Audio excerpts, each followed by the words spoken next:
ឈប់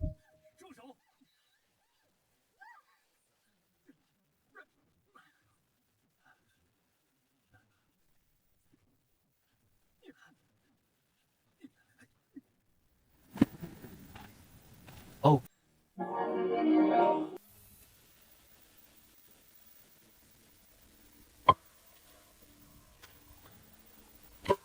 តើថ្នាំទាំងនេះពិតជាមានប្រសិទ្ធភាពមែនទេប្រសិនបើវាមិនអាចព្យាបាលបានខ្ញុំនឹងមិនបន្ទោសអ្នកទេអ្នកអាចសួរសមត្ថភាពរបស់ខ្ញុំទោះយ៉ាងណាក៏ដោយវេជ្ជបញ្ជារបស់ម្ចាស់ខ្ញុំមិនអាចសាកសួរបានទេគាត់មកពីគ្រួសារគ្រូពេទ្យល្បីឈ្មោះខ្ញុំមានន័យថារដ្ឋធម្មនុញ្ញរបស់អ្នករាល់គ្នាគឺខុសគ្នាមិនមែនវេជ្ជបញ្ជាទាំងអស់អាចអនុវត្តបានទេក្រៅពីនេះជោគវាសនារបស់មនុស្សគ្រប់រូបត្រូវបានកំណត់ទុកជាមុនមនុស្សម្នាក់ត្រូវតែនិយាយអំពីវាសនាខ្ញុំព្រួយបារម្ភថាជោគវាសនាអភ័ព្វរបស់ខ្ញុំនឹងនាំសំណាងអាក្រក់មកអ្នកនោះមិនមែនជាអ្វីដែលខ្ញុំចង់មានន័យនោះទេវាសនាបានរៀបចំឲ្យយើងជួបគ្នាមានហេតុផលសម្រាប់ការមើលឃើញធម្មជាតិក្រៅពីនេះអ្នកជាមនុស្សល្អសំណាងល្អនឹងមកដល់ចំពោះមនុស្សអាក្រក់តើពួកគេគួរទទួលអំណោយពីគាត់ដែរឬទេ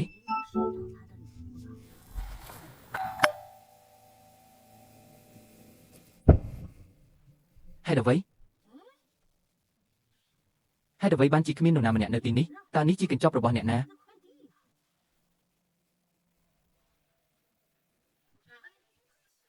ណាគេលេងកំ pl ែងនេះគួរឲ្យរំខាន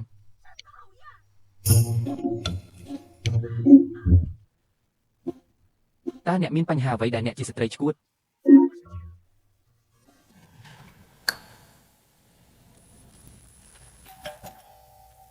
អ្នកណាខ្លះលៀងព្រឹកព្រលឹមខ្ញុំបានទៅបើកទ្វារ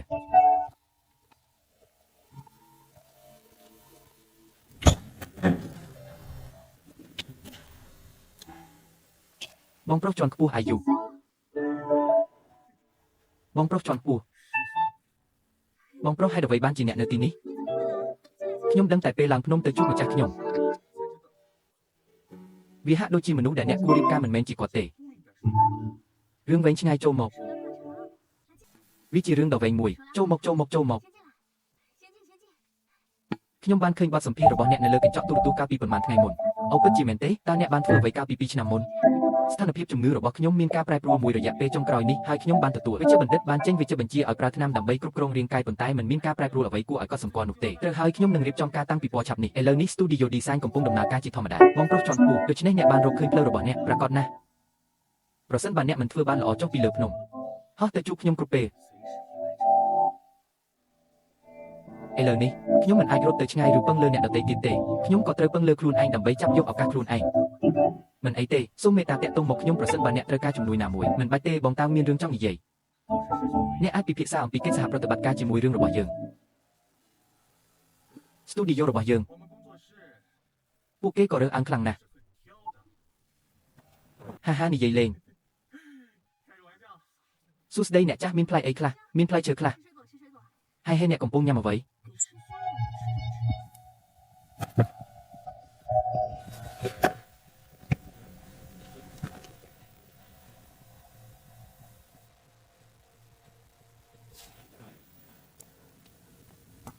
ើអ្នកទៅដើរលេងមួយយប់ទេអ្នកជិតស្និទ្ធនឹងបងប្រុសរបស់អ្នកខ្លាំងណាស់តើអ្នកជាអណ្ដាតភ្លើងចាស់ទេតើអ្នកចង់ដឹងទេមិនគួរឲ្យចង់ដឹងនោះទេបើមិនចង់ដឹងទេកុំភ្លេចណាត្រូវហើយការគ្រប់គ្រងអចលនទ្រព្យឲ្យបានមកដល់ថ្ងៃនេះហេតុអ្វីបានជាអ្នកមកទីនេះនិយាយថាកាមេរ៉ាខូចហើយត្រូវការជួសជុលខ្ញុំបានរត់ចេញ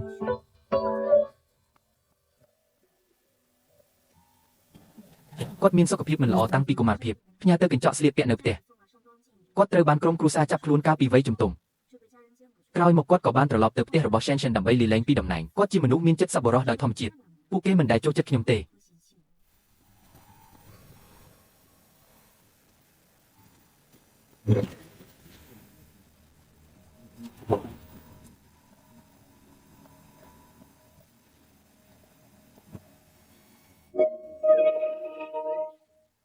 ឈប់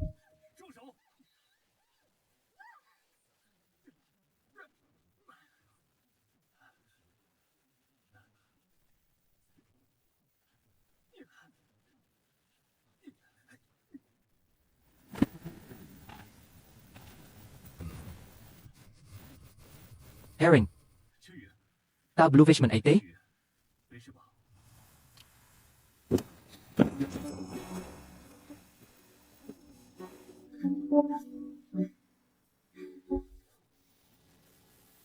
មនុស្សម្នាក់នោះបានបន្សល់ទុកនៅស្រមោលបង្ហូរឈាមការស្វែងរកគាត់មិនគួរពិបាកពេកទេដូច្នេះកុំបារម្ភពេកបន្ទាប់មកអ្នកគួរតែសម្រាប់បន្តិចសូមអរគុណអស្ចារ្យ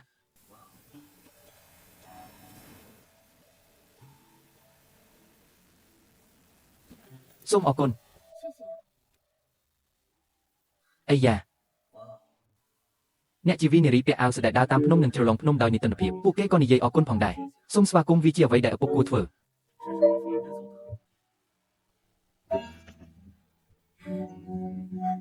ប្រសិនបើអ្នកខ្លាចនៅពេលយប់ខ្ញុំអាចស្នាក់នៅនិងរក្សាក្រុមហ៊ុនរបស់អ្នកខ្ញុំមិនខ្លាចតតែសោះនៅលើភ្នំមានខ្លាចកខ្លានិងខ្លាខិនច្រើនតើរឿងតូចមួយនេះអាចបំភ័យខ្ញុំយ៉ាងដូចម្តេច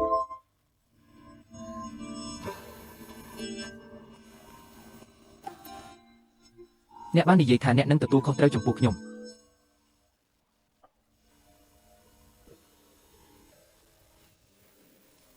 មិនក៏ក្តៅម្លេះ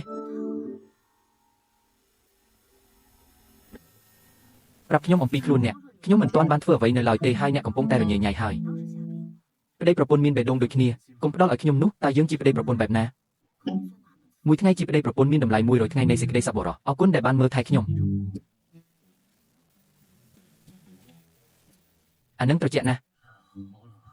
អនុញ្ញាតឲ្យខ្ញុំយកដៃកក់ក្ដៅមិនចាំបាច់មានបញ្ហានោះទេខ្ញុំជឿពេលខ្ញុំនៅក្មេងម៉ាក់របស់ខ្ញុំតែងតែកាន់ខ្ញុំហើយលួងលោមខ្ញុំឲ្យគេងអ្នកហត់នឿយដោយក្រុមក្ដៅមិនអីទេនោះជាចំណុចសំខាន់របស់វានេះនឹងមិនត្រូវបានធ្វើម្ដងទៀតទេ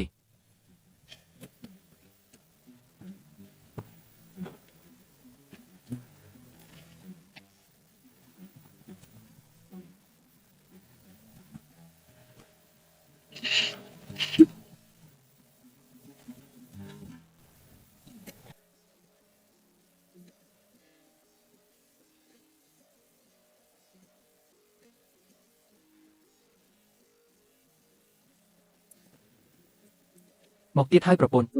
តើអ្នកជឿទេខ្ញុំពិតជាជឿណាស់ទាញយកប្រយោជន៍ពីជំងឺរបស់អ្នកដើម្បីសម្លាប់អ្នកឡៃចៅ Monkey King មកដល់ហើយខ្ញុំនឹងធ្វើអាជីវកម្មធ្ងន់ធ្ងរខ្ញុំទើបតែចុះទៅរកស៊ី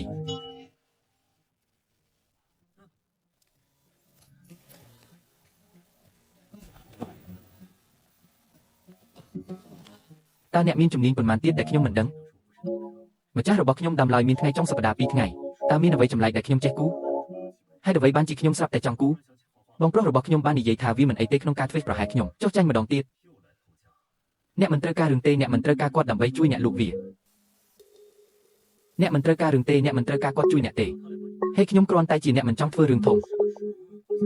ក្រៅពីនេះតើរឿងរបស់អ្នកមានពាក់ព័ន្ធអ្វីជាមួយខ្ញុំយើងនៅតែជាប្តីប្រពន្ធដូច្នេះអ្វីដែលជារបស់ខ្ញុំគឺជារបស់អ្នកអ្នកមើលទៅខ្ពស់ណាស់ហើយអ្វីបានជាអ្នកនិយាយដូចកូនក្មេងខ្ញុំធ្ងន់ធ្ងរប្រសិនបើអ្នកចង់រៀបចំពិព័រណ៍សិល្បៈថ្ងៃនេះយើងនឹងជ្រើសរើសទីតាំងដូច្នេះតើអ្នកកំពុងព្យាយាមឃ្លាតឆ្ងាយពីវាមែនទេខ្ញុំនឹងត្រូវចាកចេញឆាប់នេះកុំពឹងផ្អែកលើកអាវឈររបស់អ្នកច្រើនពេកអ្នកអាចស្នាក់នៅបានខ្ញុំមានផែនការផ្ទាល់ខ្លួនរបស់ខ្ញុំអ្នកគ្រាន់តែជាអត្ថិភាពនៅខាងក្រៅជាងសែមប៉ុណ្ណោះខ្ញុំអាចចំណាយពេលជាមួយអ្នកនាពេលអនាគតមេបាននិយាយសិល្បៈនិងសិល្បៈគឺសំខាន់ដូចគ្នាបេះដូងមួយស្ត្រីដ៏ស្រស់ស្អាតប៉ុន្តែប្រសិនបើខ្ញុំត្រូវជ្រើសរើសខ្ញុំចង់អនុវត្តថ្នាំហេតុអ្វីដោយសារតែអ្នកតើនេះចាត់ទុកថាជាការសារភាពទេខ្ញុំគ្រាន់តែគិតថាអ្នកជាមនុស្សល្អបែបនេះអ្នកមិនគួររងទុក្ខដោយសារជំងឺទេខារ៉ាមនុស្សល្អដែលត្រូវបានបញ្ជូនវាក៏ដោយសារខ្ញុំជាមនុស្សឈឺមិនគួររំពឹងថានឹងនៅជាមួយមនុស្សម្នាក់អស់មួយជីវិតខ្ញុំមិនមានន័យនោះទេគ្រាន់តែនិយាយលេងខ្ញុំបានទៅក្រុមហ៊ុន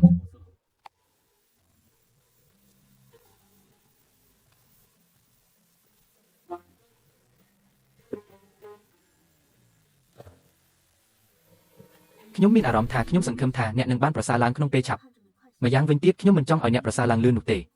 ព្រោះនៅពេលនោះបើតាមការព្រមព្រៀងខ្ញុំពិតជាត្រូវចាក់ចេញបងប្រុសរបស់ខ្ញុំមានម៉ូដសក់ថ្មីការបណ្ដុះសក់របស់នាងឡើងធ្វើឲ្យនាងមានរូបរាងសិល្បៈកាន់តែខ្លាំង ថ្ងៃមុនមាន stalker នៅក្នុងតំបន់ villa របស់អ្នកវាប្រហារលើស្ត្រីរត់លេងពេលយប់ខ្ញុំចង់ធ្វើជាម្ដាយខ្ញុំឆ្ងល់ថាចាប់បានឬអត់នៅមិនទាន់មានដំណឹងអំពីមនុស្សអាក្រក់នោះទេជនអភ័ព្វដែលត្រូវគេវាយគឺខ្ញុំតើអ្នកមិនជឿចាប់ទេជាសំណាងល្អchenលេងបានមកដល់ទាន់ពេលពួកគេទាំងពីរបានរងការខាតបង់យ៉ាងខ្លាំងខ្ញុំមិនអីទេនោះជាការល្អអ្នកអាចនិយាយថាវាជាពរជ័យមួយក្នុងការក្លែងខ្លួនត្រូវយកចិត្តទុកដាក់វាមានអារម្មណ៍ល្អណាស់ដែលត្រូវបានការពារនេះប្រហែលជាមូលហេតុដែលមនុស្សប្រាថ្នាចង់រៀបការត្រូវហើយបងប្រុសប៉ុន្មានឆ្នាំមកនេះអ្នកមិនបានជួបមនុស្សដែលអ្នកចូលចិត្តទេជួបប៉ុន្តែគាត់ហាក់ដូចជាពួកគេមិនចូលចិត្តខ្ញុំទេមិនក៏ពូកែម្លេះគ្មាននរណាម្នាក់មិនចូលចិត្តអ្នកទេទោះបីជាគ្មានអារម្មណ៍ចំពោះគូស្នេហ៍ក៏ដោយវាក៏ដោយសារតែវាមិនសមរម្យជាន់ខ្ពស់អ្នកនឹងរកឃើញមនុស្សដែលស័ក្តិសមនឹងអ្នកពិតមិនអីទេចុះអ្នកវិញ